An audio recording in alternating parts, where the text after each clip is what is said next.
She charged 2,000 yuan per night for prostitution. Yet with her exceptional scamming skills, she managed to marry a multi-millionaire businessman. In just 41 days of marriage, she drained her ex-husband of 13 million yuan, averaging a daily expenditure of 300,000 yuan. After the divorce, she continued to extort him with outrageous demands, seeking 50 million yuan and 2 Beijing properties, ultimately pushing him into a mental breakdown that led to his suicide.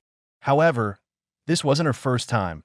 She had already gone through 3 previous marriages, all of which ended in quick divorces, leaving her with massive financial gains, luxury cars, lavish homes, and large sums of money. So, how did this sweet-looking woman manage to ensnare wealthy men time and time again? Today, we uncover the marriage scam of Zhai Xinxin. On September 7, 2017, at 3 a.m., a young man named Su Xiangmao posted online, revealing a series of deceptions and extortions he had suffered over the past 3 months. Su stated that he was the developer of the WePhone communication app, but due to a financial crisis, the software could no longer operate. Coupled with the severe emotional trauma he endured, he had decided to leave this world forever. The person responsible for pushing him into this abyss was none other than his ex-wife, Zhai Xinxin. It was a relentless psychological torment, both absurd and twisted, that drove him to despair. Half an hour after posting, Su Xiangmao walked to the 16th floor of his apartment building in Beijing and jumped. His final words reeked of hopelessness, revealing that prolonged psychological torture had left him on the verge of collapse. But how did a multimillionaire CEO reach the point of taking his own life? And what kind of power did his ex-wife possess to drive an IT genius into utter despair? Born in 1980 in a remote village in Fujian, Su Xiangmao came from a modest background. His family had 5 siblings, and he was the youngest. His older brothers and sisters left home to work early on, leaving Su as the only one still pursuing his studies. In rural China during the 1990s, education was the only path to upward mobility. Fortunately, Su did not disappoint his family. The year he took the college entrance exam, he ranked first in his school and was admitted to Beijing Information Science and Technology University to study telecommunications engineering. This marked a turning point in his life. His unique insights into computers earned him high praise from his professors, and he regularly received scholarships. By 2003, Su had achieved another milestone.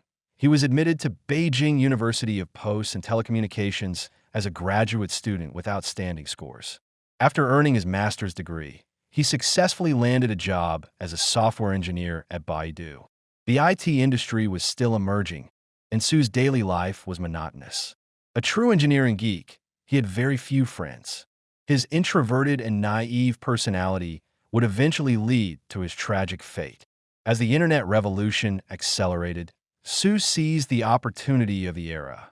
To change his destiny, he quit his well-paying job, relying on his professional network and accumulated experience to start his own telecommunications company. He launched an app called WePhone, which provided overseas users with internet-based calling and video chat services. The app quickly gained a large user base, allowing Su to make his first fortune. By the age of 30, he had amassed tens of millions of yuan, purchased a luxury home in Beijing, and provided his parents with an annual allowance of 200,000 yuan. He also covered the tuition fees for his younger relatives. His business success made him the talk of his family and friends, but the biggest topic of discussion was always his love life, or lack thereof. Since graduating from graduate school, Su had never found the right partner. Many of his friends were already married with children, and his parents back home were urging him to settle down. Eager to get married, Su became a premium member of a matchmaking website. The system quickly matched him with numerous women, but one in particular, a woman named Zhai Xinxin, caught his eye. According to her profile, Zhai Xinxin was 31 years old, originally from Taiyan, Shandong, but raised in Beijing. She was financially independent, had earned both her bachelor's and master's degrees from Beijing Jiaotong University, and had a cheerful, positive personality. She claimed never to have had bad habits, never visited nightclubs, and overall presented herself as a refined woman. To Su, she seemed like the perfect marriage candidate. Most importantly, Zhai was beautiful, with delicate features and a slender figure, and came from an excellent family background. Given such impressive qualities, Su was eager to pursue a deeper relationship with her. However, he also felt an inferiority complex. He was not wealthy in comparison, stood under 1.7 meters tall, and was rather plain-looking. Could such an attractive woman truly be interested in him? The next day, Su received a friend request. It was from none other than Zhai. To his surprise, she even took the initiative to invite him out for dinner and a movie. During dinner, Zhai told Su that she was very devoted when it came to relationships. Since graduating from university, she had only been in one romantic relationship. She reached out to Su because they shared the same lunar birthday and had many similar interests. She believed this meant they would never run out of things to talk about. 30 minutes after they parted ways, Su received a message from Zhai. Attached was a photo of a luxurious villa along with a property deed. Her name was clearly written on it as the owner. Owning such a lavish home in Beijing indicated that her financial status was indeed impressive. This made Su feel even more pressured. Wanting to prove that he was worthy of her, he showed Zhai his bank savings and stock investments, telling her that he, too, could afford to buy a villa. What Su didn't expect was that after seeing his financial assets, Zhai responded with a nauseatingly sweet love confession. She claimed that fate had brought them together, that she had already fallen deeply in love with him, and that this must be what people call love at first sight. This illogical, overly dramatic confession completely convinced Su, whose innocent nature left him blind to any suspicion. He was completely swept away by this so-called romance, abandoning the rational thinking expected of an adult. Just 14 days into their relationship, Zhai skillfully used her charm and various subtle persuasion tactics to have Su buy her a Tesla worth over $1,000,000 yuan. As soon as she received the gift, she proudly posted pictures of her new car on her social media, flaunting her success and joy, but she made no mention of Su, the man who had bought it for her. On April 30th, 2017, exactly 1 month into their relationship, the two traveled to Su's hometown in Nanping, Fujian. In front of Su's family, Zhai put on the perfect act. She lowered her pride, cooked meals, did household chores, and even walked arm in arm with Su's mother when they went out. Su's parents were delighted with their future daughter-in-law and urged the couple to marry as soon as possible. After leaving Nanping, Su and Zhai traveled to Sanya, China's famous resort city. In Sanya, Zhai finally revealed her true desires. She told Su she loved the beautiful scenery and wished she could live there permanently. Every night before bed, she repeatedly whispered in Su's ear about her dream of buying a home there.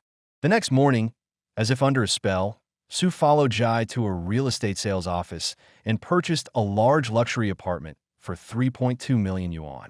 Zhai handled the entire transaction, while Su remained completely uninvolved. After leaving Sanya, the couple continued their travels, this time heading to Hong Kong. Their trip lasted about half a month. While in Hong Kong's luxury shopping centers, Zhai shopped recklessly, picking out whatever she pleased: designer bags, high-end clothing, and jewelry, all without hesitation.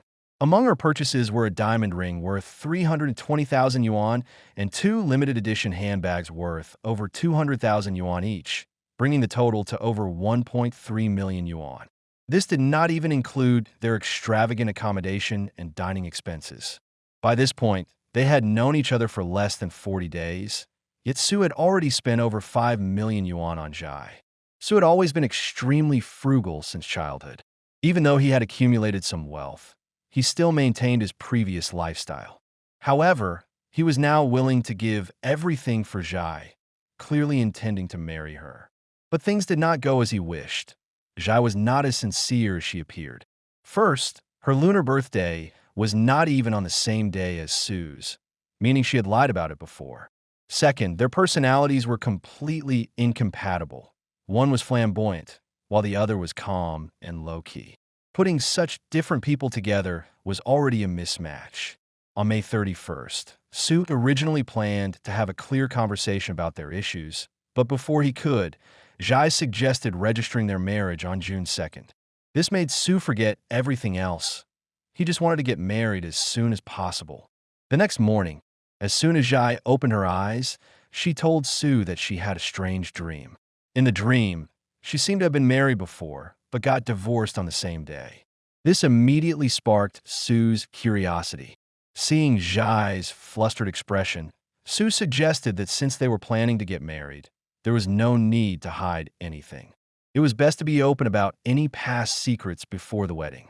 Hearing this, Zhai stopped concealing the truth and admitted that she had indeed registered a marriage with someone named Li Taijun. However, it wasn't a real marriage. Li Taijun wanted to use Zhai's Beijing residency to buy a house through a fake marriage. They registered the marriage and divorced on the same day. In Zhai's view, it was just a fake marriage, so she didn't think it was a big deal.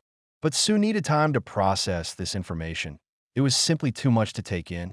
Zhai, however, was displeased. She accused Su of having no trust in her, of being insincere and lacking generosity.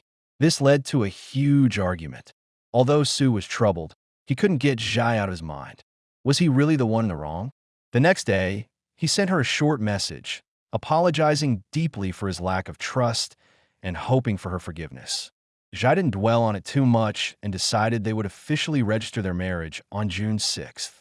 Since she had been previously married, she needed to change her marital status in the local police records from single to divorced before she could remarry. But on the night of June 5th, another conflict erupted. Su wanted to see Zhai's divorce mediation document, but she refused, calling it a personal matter. She gave him two choices. If he wanted to see it, he had to pay 880,000 yuan as compensation. If he didn't want to pay, they would break up. Hearing the word breakup being thrown around repeatedly, Su felt utterly exhausted. He had no choice but to transfer the 880,000 yuan to Zhai in 3 separate transactions. When Su finally got the divorce mediation document, he was stunned because the person who divorced Zhai was not Li Taijun at all. The document clearly stated the name Lu Lei. The marriage had been registered on January 17, 2011, and the divorce took place on April 1st, with the man paying Zhai 2 million yuan as compensation. This completely contradicted Zhai's previous claim that they had registered and divorced on the same day. Not only that, if she had married Lu Lei, then who was Li Taijun? It seemed that Zhai had been married not just once, but at least twice, if not more. After being deceived time and time again, no matter how much Su liked her, he had to reconsider everything. Perhaps realizing that her scheme had failed, Zhai flew into a rage and slapped Su across the face. She sarcastically remarked, "If you didn't want to marry me, you should have said so earlier. Why wait until I changed my marital status to divorced? How am I supposed to marry someone else now?" With that, they parted ways. Back home, Su touched his swollen cheek.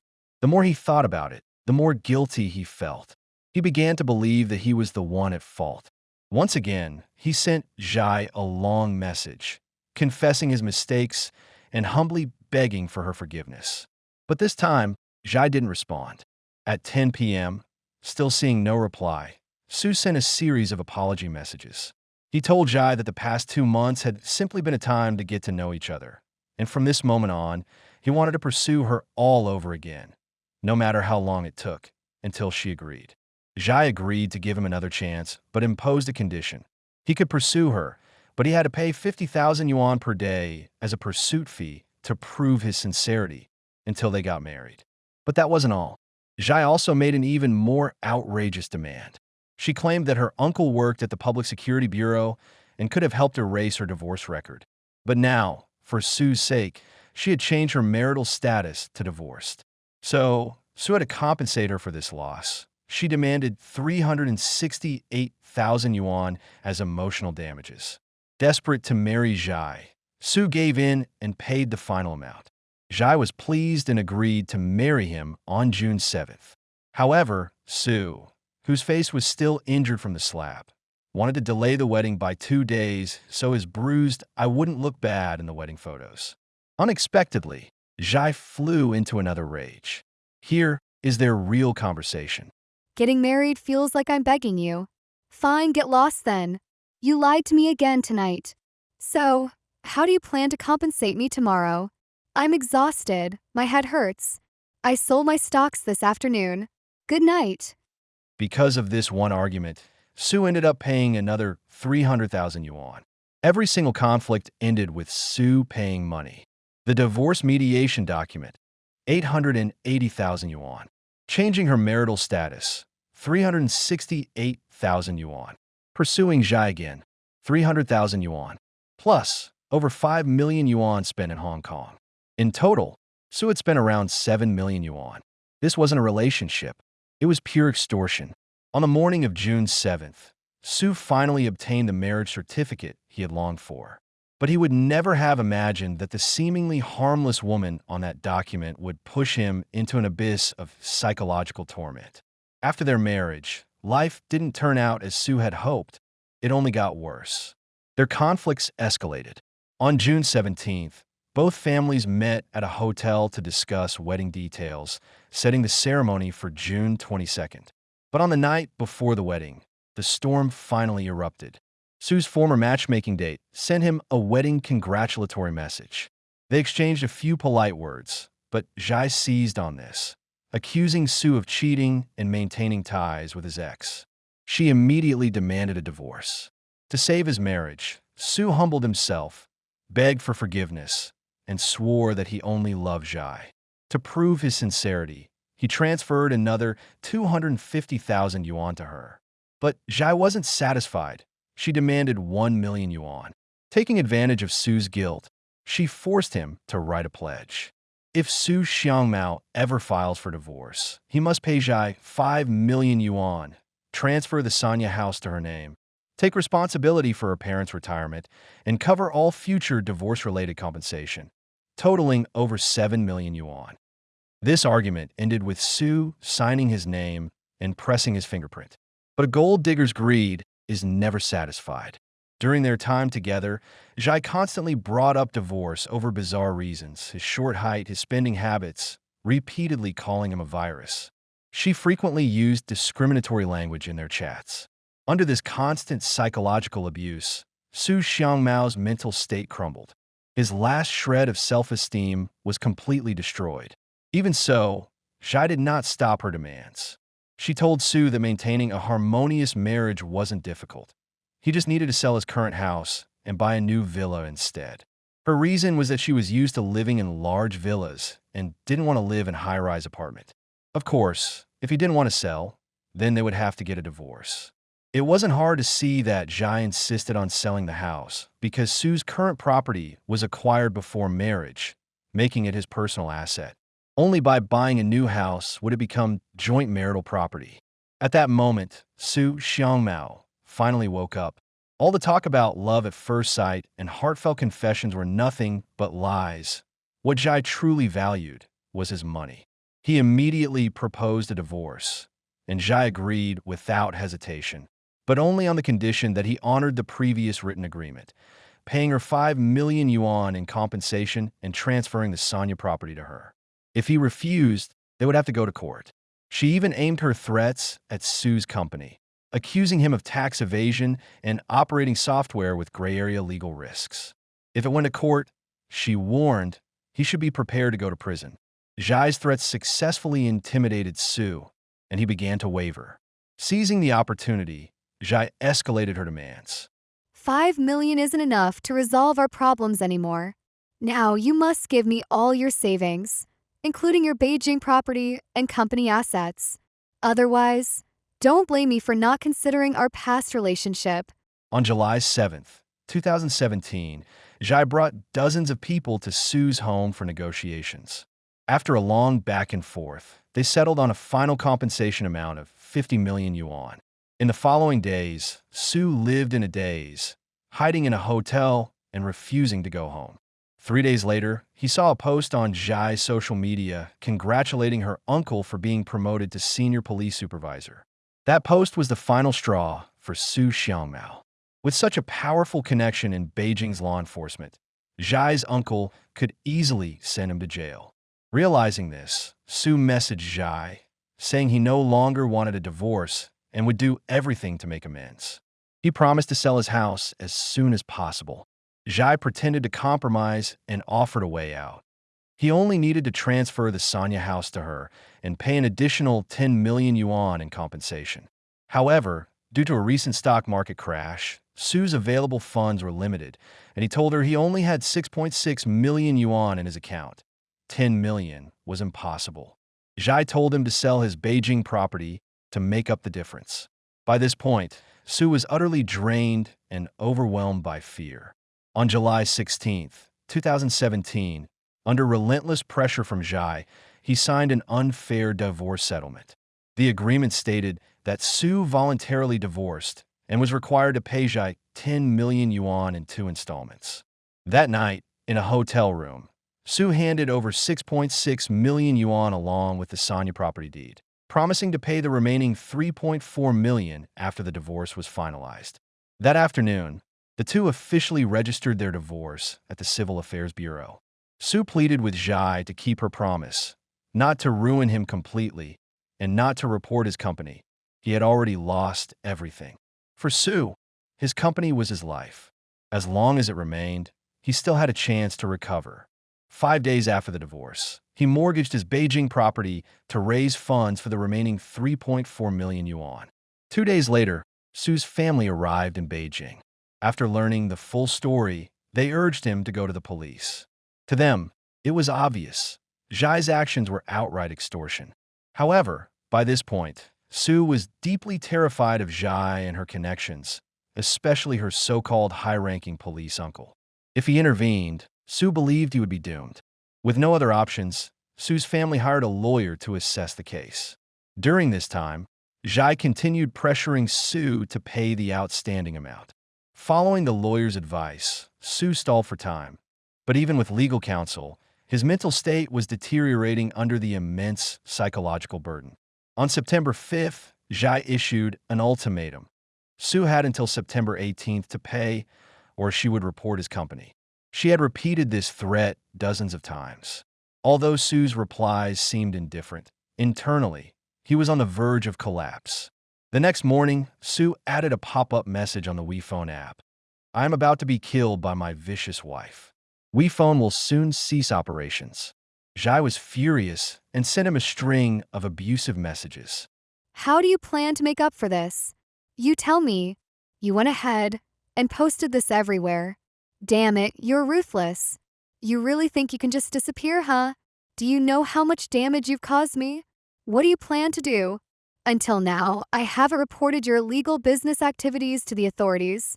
But this is how you repay me? You think I won't go to the tax bureau and report you? You think I won't send people after you?